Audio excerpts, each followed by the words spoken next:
So in the message this past weekend, we talked a lot about some unnamed characters that kind of opened the door to this whole new possibility for Naomi and Ruth. And we named things like faithfulness and humility and submission and wisdom and grace and hope and all these things that we said that were unnamed. And I want to highlight one that nobody said, and that is generosity. What we see in Ruth chapter 2 and 3, we see generosity from Boaz. I mean, this guy in chapter 2, he's just inviting this widow who should be harvesting at the end of the day when everyone's gone. He's inviting her to lunch and to eat as much as she wanted, had leftovers, and allowed her to take those home. Then he lays out these 6 bundles along, or it doesn't say how many, the bundles along her path so she can pick those up and bring those back to Naomi.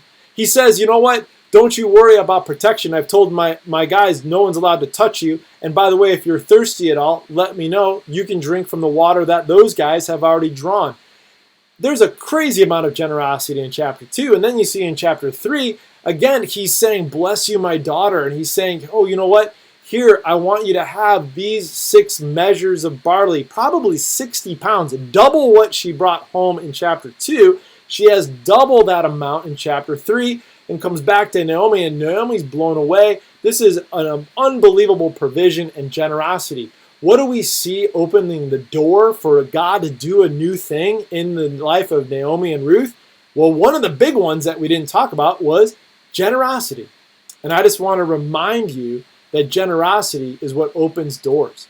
Your generosity, as you give, whether you give of your time or of your talent or of your treasure, that God opens up doors of opportunity for us at Second Place. God works through you through your generosity in order for things to be accomplished, for people to be reached. We've had more people visiting, and that's all ramping up, and they're connecting and they're learning about Jesus. We have Awana coming up in September. We're going to be teaching the gospel to all those kids in the community and our own kids too.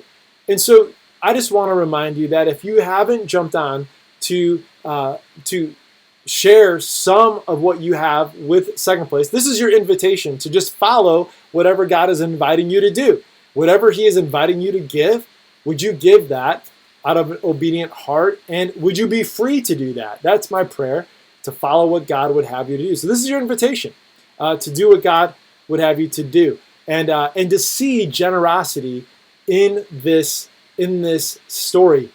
Boaz says that the whole town knows that Ruth is a woman of noble character. It's the same phrasing that's used in Proverbs 31, and the Proverbs 31 woman that's described in that chapter. And so we see that there is a generosity, and there is a kindness, and there is just a really cool way that God uses generosity of Boaz to truly bless Naomi and Ruth, and we'll find out this weekend how it changes the course of history. And so, guys, be generous today.